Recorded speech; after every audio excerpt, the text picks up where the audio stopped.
আমি আপনার এখনো বলতেছি। আমি একটু ধর্মকে মানি। আমি সেজন্য বলতেছি আপনাকে।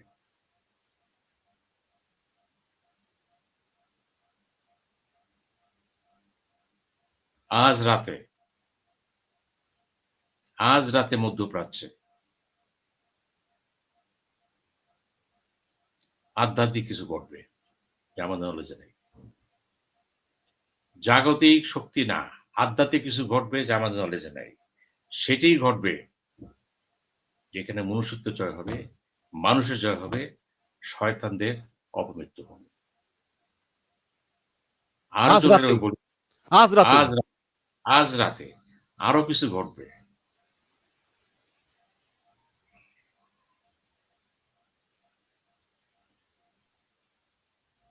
খুব শীঘ্রই ট্রাম্প এবং নেতানিয়াহুর আল্লাহর ডাক শুনতে পারবে। এবারে চলে এসো, আর শেষ। সব খেলার শেষ খেলা কে খেলে? আল্লাহ। আল্লাহ যদি চান ইরান থাকবে না, ইরান থাকবে না। আল্লাহ যদি চান ইরান থাকবে, ইরান থাকবে। আল্লাহ যদি চান ট্রাম্প সংযত হও, কুসংযত হয়ে যাবে। কারণ ওই অর্ডারটার রিট রিপিট করার ক্ষমতা নাই তো। যখন আল্লাহ চাবে, ওরে জিজ্ঞেস করবি নি। উনি চাবে, চাবে না। আমরা এমন একটা মহাশক্তির সাথে অবস্থান করতেছি সৃষ্টি জগতে।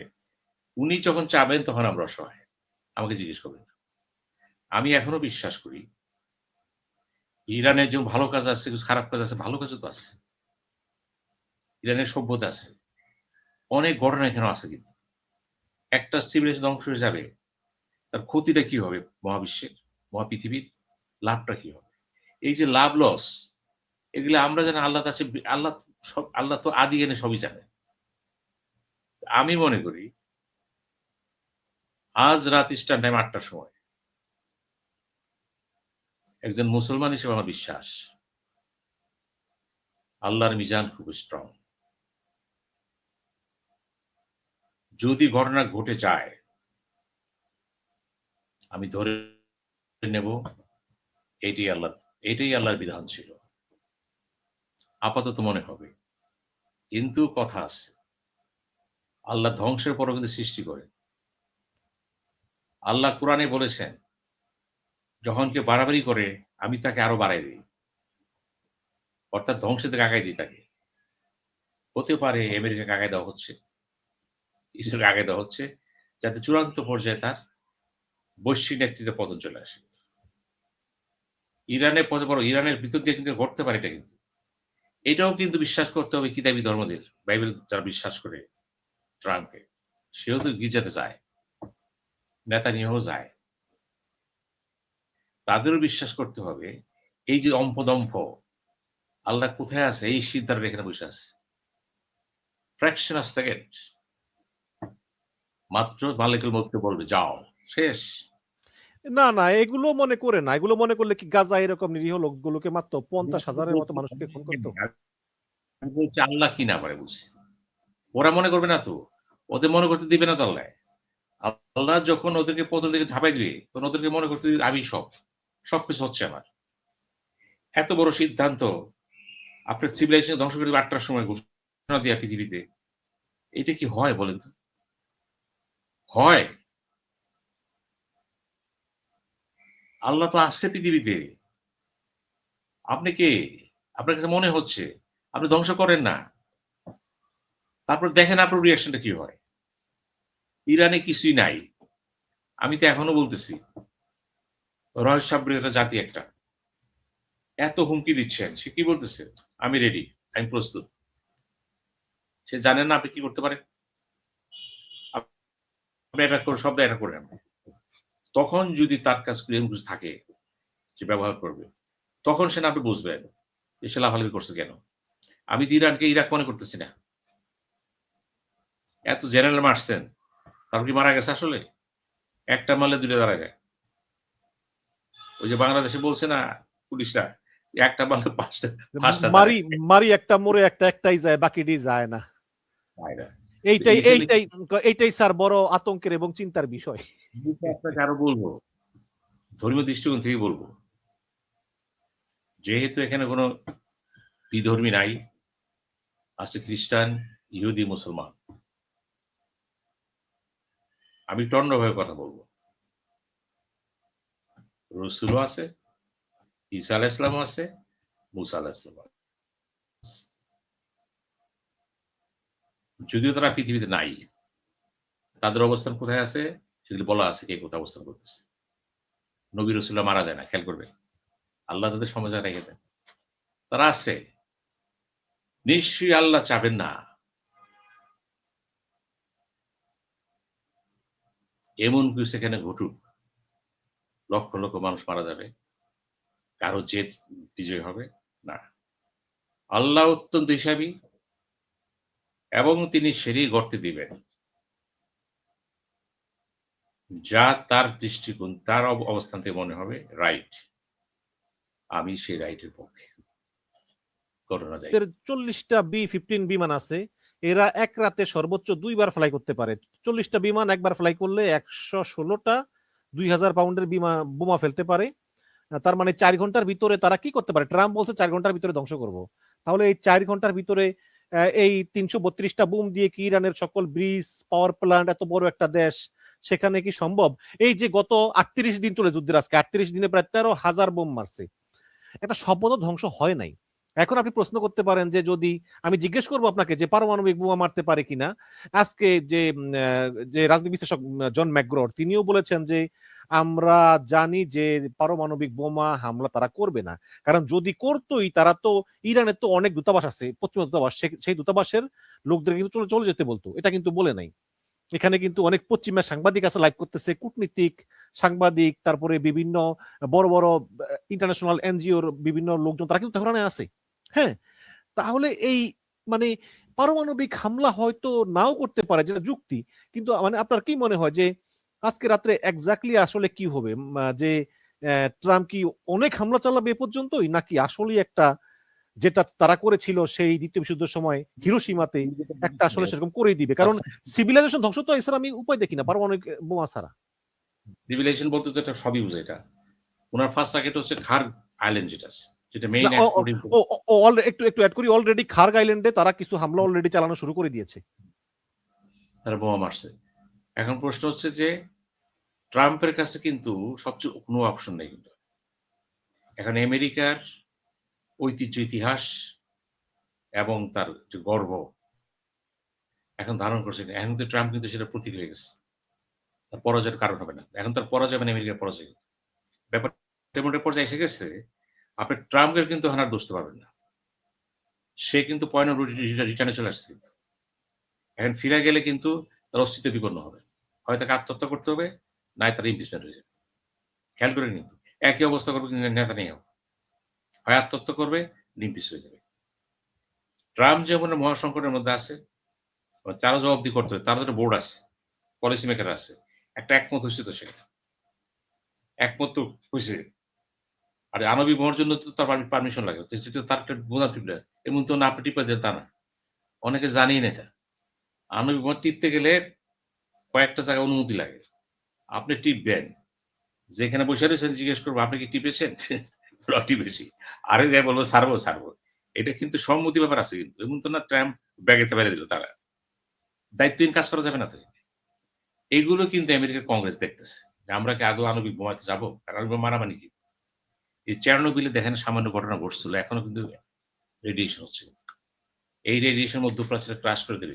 এটা থেকে কিন্তু মধ্যপ্রাচ্য থেকে রাশিয়া মুক্তি পাবে না কিন্তু। ইউরোপ করে যাবে কিন্তু। আমরা এদিকে সেন্ট্রাল সাউথ ইস্ট এশিয়া আছি। কাজেই আমি মনে করি না যে এত কিছুর পরও কিন্তু একটা সংজ্ঞা আছে যে আপনি কতদূর যাবেন। আপনি কিছু না করে কি পারবেন সিভিলাইজেশন ধ্বংস করতে? হতে পারে এমন দেখেন। আমি তখন আবার অন্য কথা বলব। এবং এই যুদ্ধ কবে কখন শেষ হবে একমাত্র আল্লাহই জানে। আপাতত যে কথা বলছেন আপনি, আজ রাতে ইস্টার্ন টাইম 8টার পরে ট্রাম্প বলেছে একটি সভ্যতার মৃত্যু ঘটবে। খেয়াল করেন, এটা তার আমেরিকান পলিসি। অর্থাৎ আমেরিকার সামরিক শক্তি, সমর বিশারদ, পলিসি মেকাররা একটা সিদ্ধান্ত নিয়ে ফেলাইছে যে আমরা ছাড় দেব না। আমরা ছাড় দিলে এই ক্ষতি আমাদের হয়ে যাবে। তাদের হিসাব করে। এখানে মানবতা মানে তাদের সংজ্ঞা, মনুষ্যত্ব মানে তাদের সংজ্ঞা, অর্থ তাদের সংজ্ঞা। আমি আগেই বলছি কিন্তু। আমেরিকান কনসেপ্ট যেটা আসতেছে, এই যুদ্ধটা আমাদের জন্য অতি জরুরি। মানবতার জন্য, ইরানের নাগরিকের জন্য, খেয়াল করেন কিন্তু, মধ্যপ্রাচ্যের জন্য। তার বিশ্বাস, তার অঙ্ক, তার মেসেজ, তার ক্যালকুলেশন এবং তার থিসিস। এই থিসিসের সাথে কিন্তু বিপরীত আমি অবস্থান করতেছি। আমি যে না তুমি ভুল করছো। আমি কল্পনা করছি, তুমি কি করছো? আমি এই করছি। আমি তোমারটা বিশ্বাস করলাম। এখন কঠিন সময় যেটা হবে, আপনি কি আদৌ আপনি তো বারবার সময় চেঞ্জ করছেন। এখন কি সময় চেঞ্জ করবেন? আবার কি বলবেন? আরো ৫ ঘন্টা সময় দিলাম। আমার হিসাব হলো কি জানেন? আমি আজকে একটা ওপেন স্ট্যাটাস দিছি। আমি সেখানে বলেছি যে আমার বিশ্বাস চূড়ান্ত উপসংহারে ট্রাম্প যেটা বলছে সেটা হবে না।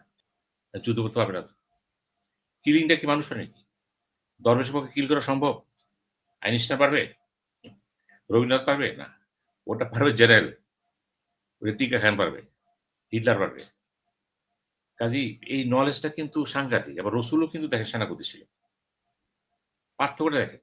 উনি সেনাপতি ছিল, সমাজসেবক ছিল, স্বামী ছিল, পিতা ছিল, কি না ছিল সে। তারপরও কি? যেহেতু নলেজ উৎস কি? স্বয়ং আল্লাহ। চেক এন্ড কন্ট্রোল তো সেখানে চলে আসছে। আমাদের তো আসবে না। আপনি এখন ট্রাম্পের কথা আসেন, জাতি তো খ্রিস্টান। একেবারে আমাদের মানে কিতাবী ধর্ম। নেতানিয়াহু কিতাবী ধর্ম। বিভ্রান্ত ধর্ম তো কিতাবী। কিন্তু এমন হলো কেন? কারণ নলেজের সত্যতা যেটা আছে, সঠিক নলেজ তার মাথায় যায় নাই। উনি তৈরি হয়েছে বৈষয়িক জিনিস দিয়ে। আবার ইরানের কথা চিন্তা করবেন? ইরানে কিন্তু ধর্মচর্চা হয়। প্রচুর লেখাপড়া করে তারা। অনেক পণ্ডিত। ইরানের পণ্ডিতের সাথে কথা বলে বুঝতে পারবেন কতটা পণ্ডিত তারা। তারপরেও তারা আল্লাহর বান্দা।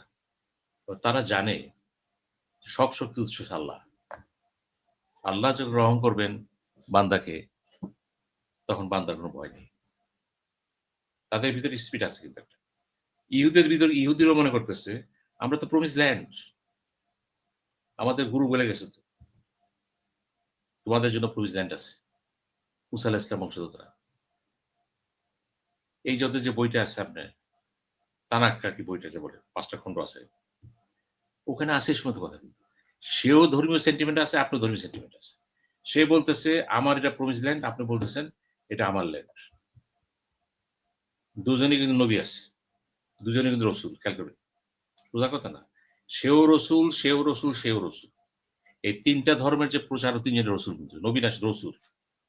৩ জনেই কিন্তু এই যে বাইতুল মুকাদ্দাস যেটা বললেন, ৩ টা লোকেরা কিন্তু এখানে যে ব্যবহার করতেছে। এইখান থেকেই কিন্তু এইখান থেকে কিন্তু মহাবিশ্বের সিঁড়ি। আমরা রসুলকে নিয়ে যাওয়া হয়েছিল কাবা ঘর থেকে দেখেনি। ওই খুঁটির সাথে কিন্তু মহাবিশ্বের সংযোগ। এইখানেই কিন্তু রসুলের সাথে যে ধর্ম যেটা ব্যাখ্যা দিচ্ছে যেটা, রসুলের সাথে এখানে নবীর সাথে দেখা হয়েছিল। ইমামতি করছিলেন তিনি। এই জায়গাটা। এটা তো স্বাভাবিক জায়গা না। আপনি এটাকে যত হালকা মনে করেন না কেন? ওটা তো স্বাভাবিক জায়গা না। যেখানে সমস্ত নবী রাসূল এসে নামাজ পড়ল। এই বাইতুল মুকাদ্দাস। ইমামতি করল কে? রসুল। এখান থেকেই মহাবিশ্বের যাত্রা শুরু করল কে? রসুল। এখান থেকে তাকে বলা হলো রহমতুল আলামিন। এখানে ফেরেশতার সর্দার। এইটা বুঝতে হবে আপনাকে জায়গাটা কি। এই জায়গাটা এত সোজা বলবেন? ধর্মীয় না। কে বলছে আপনাকে এটা? এটা ধারণ করতে হবে তো। শুধু যুদ্ধ তলোয়ার হলে চলবে না তো। এইখানে প্রশ্ন দাঁড়ায় যায়, তাহলে কি যুদ্ধ করবেন? না। এইখানে বিভ্রান্ত এসে গেছে। ইহুদিরা যেমন কোরআনকে জানতে চাচ্ছে না, তাওরাতটা যেমন আবার ইহুদি খ্রিস্টান জানতে চাচ্ছে না, তারা মনে হয় আমাদের দেশ শেষ। আপনি পোপকে যেভাবে বুঝান, পোপ কিন্তু ওই বাইবেল ছাড়া কারো মানবে না। আবার কোরআনও বলতেছে যে তারা যারা আছেন, তারা ধর্মের গুরু, তাদের সুযোগ সুবিধা খাটায় তারা এই ধর্মকে মানবে না। বলে দিচ্ছে তবে। কাজে এইখানে বিরোধ চলবে না কিন্তু। বিশ্ব ধর্ম সম্মেলন করলে দেখবেন বিরোধ চলবে না কিন্তু, মানতে হবে তবে। ওই যে হিন্দু, ভারতে তো একটা দোকানই আছে হিন্দু ৩ কোটি লোক খায়, ৩ কোটি লোক খায়। দেখবেন ইউটিউবে দেওয়া আছে। ওরাও তো মানুষ। ওরাও তো কাউকে ডাকতেছে তো। আমরা বলব না। ওদের মেইন ব্যক্তিটা কে? মুশকিল তো বলা। আমি সেইজন্য বলছি, মধ্যপ্রাচ্য সংকট যেটা আছে ইহুদিদের সাথে, এটা মূলত ধর্ম ঘৃণা সৃষ্টি হয়েছে। আমার ল্যান্ড দরকার। কেন দরকার? Promise land. আল্লাহ শপথ করছে, এই ল্যান্ড আমার হবে। একসময় শাসন করবে। আমি বলতেছি, হু আর ইউ? বোগাস কথাবার্তা বলতেছি কেন? আবার কোরআন কি বলে দিতেছে? ইহুদিকে, নাসারাকে বিশ্বাস করবা না। তোমাদের শত্রু, প্রকাশ শত্রু। আপনি যদি কোরআন মানেন, আমি আপনাকে জিজ্ঞেস করি, আপনি কি জানেন যে ইহুদি আপনার শত্রু? কোরআন বলছে। আপনি বলবেন, ভাই এটা কেমন কথা হইল? আপনার কোরআন বলছে। কারণ আছে। প্রকাশ শত্রু করে দিছে। যেই জন্য আপনি আয়াতের শেষে বলছেন, ওই যে বললেন, আপনি যে দাঁড়ায় সূরা ফাতিহা পড়তেছেন, গায়রুল মাগযুব আলাইহিম ওয়ালাদ-দাল্লিন। আমাদের সেই পথে চালা সরল পথ, সেই পথে নাই যে পথ গুমরাহ করছে। এই যে বললেন, কাজে এই যুদ্ধ শেষ হবে না। এখানে শুধু আমেরিকা নাই, সাথে আছে কে? নেতানিয়াহু। নেতানিয়াহু মানে ইহুদি। ইহুদির বাসস্থান। থাকতে দিবেন না, দিয়েন না। 2 স্টেট বললেন, 1 স্টেট বললেন, কত কিছু করলেন। ট্রাম্প কত খেলা খেললো। ট্রাম্প যখন খেলতেছে, তার কাছে ধর্মের ব্যাখ্যা আছে। তার লাইনে। তারা এতটা বড় অজ্ঞ মনে করেন না। তার লাইনে ধর্মের ব্যাখ্যা আছে কিন্তু। ওই নেতানিয়াহুর কাছে ব্যাখ্যা আছে কিন্তু। এই ব্যাখ্যাগুলোর সমাধান কে করতে পারে? পোপ করবেন? পোপ তো এখানে আসবেই না। সৌদি আরবিয়াম করবেন? সেও আসবে না এখানে। এই ব্যাখ্যাগুলো কে দিবে? কাজেই র মীমাংসিত। এইগুলি ইউনিটি উইথিন ডাইভার্সিটি চলবে।